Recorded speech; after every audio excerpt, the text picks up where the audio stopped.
அடக்கத்துடன் கூடிய நற்குணத்துடன் வாழ்கிறாரோ அவர் தானாகவே உயர்ந்த நிலையை அடைவர். அடக்கத்தை துறந்து தான் என்று நினைப்புடனும் ஆணவத்துடனும் வாழ யார் நினைக்கிறாரோ அவர் தன்னைத்தானே படுகொடியில் தள்ளிக்கொள்வார்.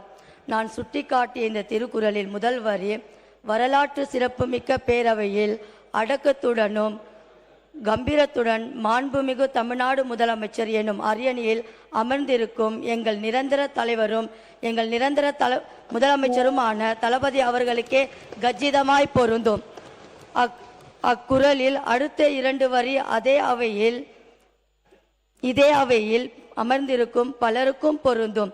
பேரவைத் தலைவர் அவர்களே, வேலூர் மாவட்டம் காட்பாடியில் சாதாரண எளிய குடும்பத்தில் பிறந்த தங்க தளபதி அவர்களால் ஈர்க்கப்பட்டு 1997ஆம் ஆண்டு ரசிக மன்ற முதல் பெண் ரசிகை என்ற பட்டத்தோடு கம்பீரத்தோடு வலம் வந்த எனக்கு அரசியல் களத்தில் தேர்தலில் போட்டியிட வாய்ப்பளித்து வெற்றியும் பெற வைத்த தற்போது இந்த மாபெரும் அவையில் பேசவும் வைத்து அழகு பார்க்கும் எங்கள் அழகிய தமிழ் மகனுக்கும் தமிழ் தாயின் தலைமகனுமான மாண்புமிகு தமிழ்நாடு முதலமைச்சர் புரட்சி தளபதி அவர்களுக்கு கம்பீரமாய் அமர்ந்திருக்கும் இரு கையை நோக்கி இரு கைகளை கூப்பி வணக்கத்துடன் தெரிவித்துக் கொள்கிறேன்.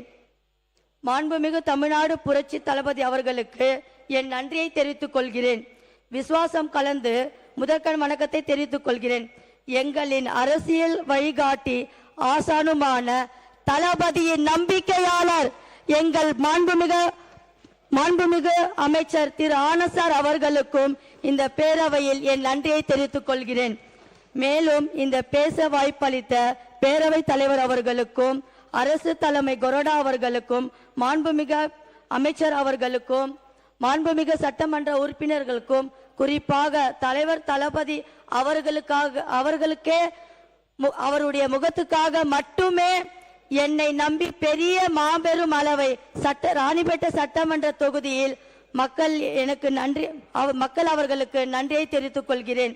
இவை பேரவையில் என் முதல் உரையை தொடர்கிறேன்.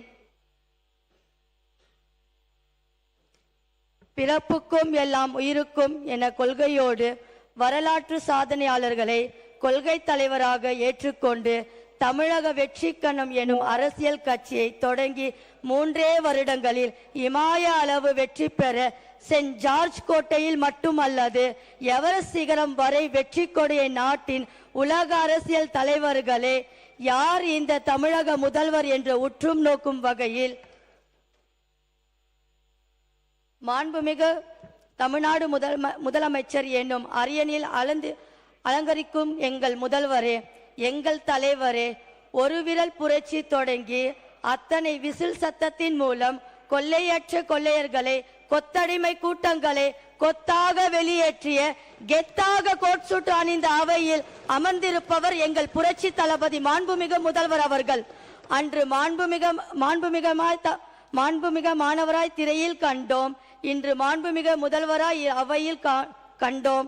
இந்த நேரையில் காணும் எந்த பாக்கியம் செய்தவோ எந்த தவம் செய்தவோம் தெரியல, கடவுளுக்கும் நன்றி சொல்கிறோம்.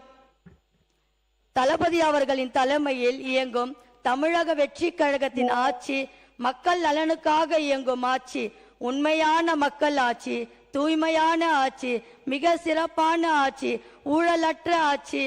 பெண்களுக்கு எந்த அளவு முக்கியத்துவம் அளித்துள்ளன இந்த ஆட்சியில் என்பதற்கு என்னை போன்ற பல பெண்களும் இந்த அவையில் அமர்ந்திருப்பதே சாட்சி. வாயால் வடை சுற்றும் காலம் மாறி சுட்ட வடையை சுவையான வடையை சுட சுட கையில் கொடுக்கும் காலம் இது.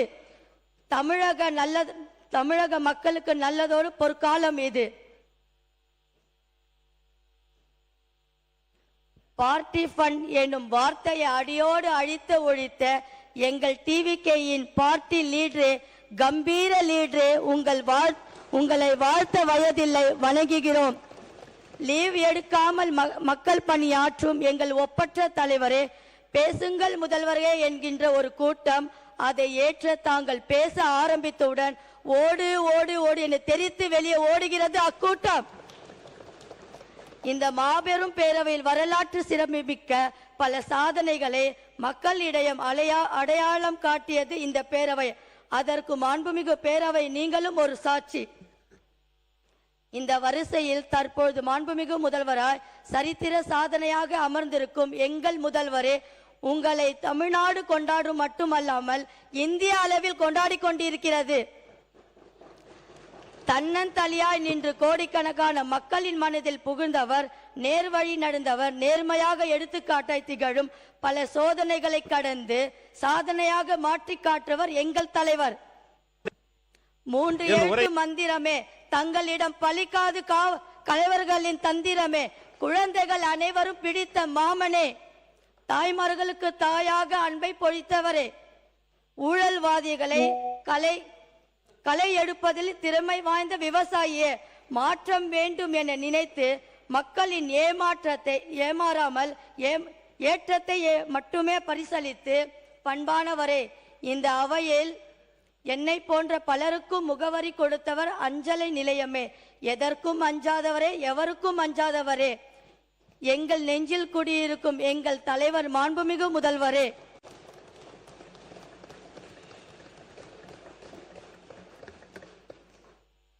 அனைத்தையும் துறந்து தலைவா, நீ நிரந்தர முதல்வா, தங்களை நீரோடி வாழ்க வேண்டும் என எல்லாம் வரை இறைவனிடம் வேண்டிக் கொள்கிறேன். அன்று நமது தலைவரின் தாயார் திருமதி சோபாமா அவர்கள் பாடிய பாடல் வரிகள், ஏழைங்க பாலைங்க நினைச்சு போட்டா நாளைக்கு நீங்களும் சிஎம் தான், ஏழைங்க பாலைங்க நினைச்சு போட்டா நாளைக்கும் சிஎம்மும் நீங்க தான் என்று பாசத்தின் தாய் வாக்கு பலித்தது, மக்களின் மனமும் குளித்தது. அந்த தாய்க்கும் என்னோட மனமாத நன்றியை தெரிவித்துக் கொள்கிறேன். மாண்புமிகு பேரவைத் தலைவர் அவர்களே, எனது ராணிப்பேட்டை சட்டமன்ற தொகுதியில் மக்கள் சார்ந்த ஒரு சில கோரிக்கைகள் உங்கள் மூலமாக தெரிவித்துக் கொள்கிறேன். ராணிப்பேட்டை சட்டமன்ற தொகுதியில் உள்ள பிஞ்ச் ஏரிய தூள்வாரிய மக்கள் பயன்படுத்துக்கு கொண்டு வர வேண்டும். ராணிப்பேட்டை தொகுதியில் அமைந்துள்ள சிப்காட் இடிசி திருமல மெடிக்கல் தொழிற்சாலையில் நீண்ட வருடகாலமாக அகற்றப்படாமல் கோமிய கழிவறைகளை அகற்ற முன்வர வேண்டும்.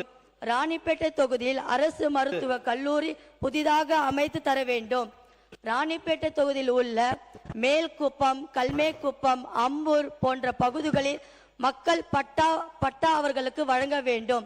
ராணிப்பேட்டை தொகுதியில் உள்ள வாலாஜா அரசு மருத்துவமனையில் கூடுதல் கட்டணம் மற்றும் உயர்தர மருத்துவ மிஷின்கள் வழங்க வேண்டும். ராணிப்பேட்டை தொகுதியில் புதிதாக அரசு அடுக்குமாடி குடியிருப்பு வீடுகளை கட்டித்தர வேண்டும். ராணிப்பேட்டை தொகுதியில் உள்ள அம்மூர் பகுதியில் கழிவுநீர் சுத்திகரிப்பு நிலையம் அமைத்து தர வேண்டும். வேலூர் 6 வழி சாலையில் இருந்து வேப்பூர் வழியாக ஆற்காடு செல்லும் புற வழி சாலையில் 30 வட்டி வரை அமைத்து தர வேண்டும்.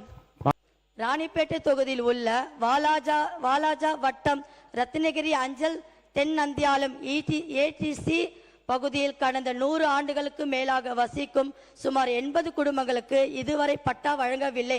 நம் அரசு முன் வர வேண்டும். ராணிப்பேட்டை தொகுதியில் உள்ள வாலாஜா மேல் விஷாரம் நகராட்சி 21வது வார்டு ஜமீலாபாத் பகுதியில் போதிய குடிநீர் வியோதம் இல்லாமல் மக்கள் அவதிப்படுகின்றனர். அவர்களுக்கு குடிநீர் தேவையான உற்பத்தி செய்ய வகையில் மேல்நிலை நீர்த்தேக்கம் தொட்டிகள் அமைத்து தருமாறு அன்புடன் கேட்டுக்கொள்கிறேன். ராணிப்பேட்டை தொகுதியில் உள்ள வாலாஜா தாலுகா புரசான் மேட் 1 மற்றும் 2வது வார்டு தெரு முத்துக்கொள்கை 7வது வார்டில் சுமார் 450 குடும்பங்கள் வசிக்கின்றன. அவர்களுக்கு இடுகாடு இடம் வசதி இல்லாமல் இறுதி சடங்குகள் செய்ய சிரமமாகின்றன. அந்த இடத்தில் அவர்களுக்கு மாற்று இடமாக அரசு புறம்போக்கு நிலத்தை ஆய்வு செய்து அவர்களுக்கு தேவையான இடு சடங்குகளை செய்த இடம் ஒதுக்க வேண்டும். ராணிப்பேட்டை தொகுதியில் உள்ள ராணிப்பேட்டை உள்ள தொகுதியில் நீர்நிலை ஆக்கிரமிப்பு என்ற பெயரில் கடந்த திமுக ஆட்சியில் சுமார் 350 குடும்பங்களுக்கு வீடுகள் இடுக்கப்பட்டன. அந்த இடத்தில் அமைச்சராகவும் இருந்த வாக்குறுதிகளை கொடுத்து அங்க இருக்கிற மக்களை நான் ஆட்சியில் அமைந்தவுடன் உங்களுக்கு அந்த இடத்தை நான் மீட்கு கொடுக்கிறேன் என்று அன்று இருந்த ஆட்சியில் இருவர் சொல்லியிருந்தார். ஆனால் அங்கு இருக்கிறவர்களுக்கு அந்த இடம் கொடுக்கவில்லை. அதே இடத்தில் இடிக்கப்பட்ட இடத்தில் குடிசை வீடு கட்டி மின்சாரம் இல்லாமல் வாழ்ந்து கொண்டு வருகின்றனர். நமது அரசு அவர்கள் வாழ்வாதாரத்துக்கு ஒளியேற்று வகையில் மின்சார வசதியையும் அவர்களுக்கு இடம் கொடுக்குமாறு அன்புடன் தாழ்மையுடன் கேட்டுக்கொள்கிறேன். இந்த வாய்ப்பை கொடுத்த அனைத்து நல்ல உள்ளங்களுக்கும் எங்களுடைய மாண்புமிகு முதலமைச்சர் அவர்களுக்கும் என் மனமார்ந்த நன்றியை தெரிவித்துக் கொள்கிறேன். பேரவைத் தலைவர்கள், ஒரே ஒரு விஷயம், இதை நான் சொல்லிடுறேன். இதற்கு சொல்ல நான் ரொம்ப கடமைப்பட்டிருக்கேன். நாங்கள் கிட்டத்தட்ட தலைவர் கூட ரசிக மன்றம், நற்பணி மன்றம், மக்கள் இயக்கமாக நாங்கள் அவருடைய வழியில் நாங்கள் வளர்ந்து வந்திருக்கோம். கடந்த 27 ஆண்டுகளாக அவர் கூட நான் பயணிச்சிருக்கேன். தமிழ்நாட்டில் முதல் பெண் ரசிக மன்றத்தில் நான் தான் அந்த பட்டத்தை வாங்கியிருக்கேன். அதுக்கு இந்த இடத்துல தலைவருக்கு நான் ரொம்ப நன்றி சொல்லிடுறேன். அது இல்லாமல் எங்களை வழிகாட்டி எங்களுடைய தளபதி அவர்களின் நம்பிக்கை பொதுச் செயலாளர் அவர்கள் எங்களை வழிகாட்டியா அடுத்தடுத்த இடத்துக்கும் அவர் தான் எடுத்துகிட்டு போய் என்ன மட்டும் இல்லாமல் எங்களை மாதிரி பெண்களுக்கும் ஒரு முக்கிய இடத்தை கொடுத்து எல்லாருமே இந்த இடத்துல நிற்க வச்சுருக்காங்க. அது இல்லாமல் எங்களுடைய மாநில மாநாடு இந்த சிறப்பு எங்களுடைய கட்சி ஆரம்பித்து நாங்கள் அந்த கொள்கை திருவிழா நாங்கள் நடத்தும் போது எல்லாருமே என்கிட்ட ஒரு விஷயத்தை கேட்டாங்க. ஊடக நண்பர்கள், எதிர்கட்சிக்காரங்க, மற்ற எல்லா கட்சிக்காரங்களும் கேட்டிருக்காங்க, நீங்கள் ஏன் இந்த ரெட் அண்ட் எல்லோ நீங்கள் ஒரு அணியாக நீங்கள் இந்த ஆடையை நீங்கள் அணிந்திருக்கீங்கன்னு கேட்டாங்க. அப்போ நான் அவங்ககிட்ட சிரிச்சுட்டே அமைதியாக எந்த பதிலுமே சொல்லலை. இதுக்கு அது பதில் சொல்கிறதுக்கு, தலைவர் முன்னாடி சொல்கிறதுக்கு ஒரு வாய்ப்பு எனக்கு கடவுள் கொடுத்துருக்குறாரு. ஏன் அப்படி நான் சொல்கிறேன்னா, எந்த அரசியல்வாதிகளும் எந்த அமைப்பில் இருக்கிறவங்களும் இஸ்லாமிய பெண்ணுக்கு முதல் இடம் கொடுத்தது இல்லை. எங்கள் தலைவர் ஆட்சி தொடங்கி அன்றே எனக்கு கொள்கை பரப்பு இணை செயலாளராக பதவி கொடுக்கும் போது அவர்களுடன் பக்கத்தில் எனக்கு சேரை போட்டு உட்கார வச்சு என்னை கௌரவிச்சாரு. அப்போ அந்த கௌரவம் எனக்கு சார்ந்தது மட்டும் இல்லாமல் தலைவர் சொல்லியிருக்காரு, எங்களுடைய கொள்கை பிறப்புக்கும் எல்லாம் இருக்கும் தான். ஆனால் இஸ்லாமிய பெண்ணுக்கு அன்னைக்கு இஸ்லாமியர்கள் எல்லாருக்குமே ஒரு பெருமை காட்டுற மாதிரி தலைவர் அன்னைக்கு நடந்தினாரு. அன்னைக்கு நான் முடிவு பண்ண எந்த கட்சிக்காக நான் இந்த இடத்துல நான் வந்தனோ, தலைவர் கூட நான் இருக்கிறேனோ, நான் சாகர மட்டும் இந்த ஆடை தான் நான் அணிந்து இருப்பேன். இது என்னுடைய அடையாளம்ன்றது நான் பெருமையுடன் தெரிவித்துக் கொள்கிறேன். ஒரே ஒரு விஷயம், தளபதிக்காகவே நான் என்றும் தலைமைக்கும் தளபதிக்கும் விசுவாசத்துடன் என் உயிருள்ளவரை நான் நன்றியோடு நடந்து கொள்வேன். நன்றி, வணக்கம்.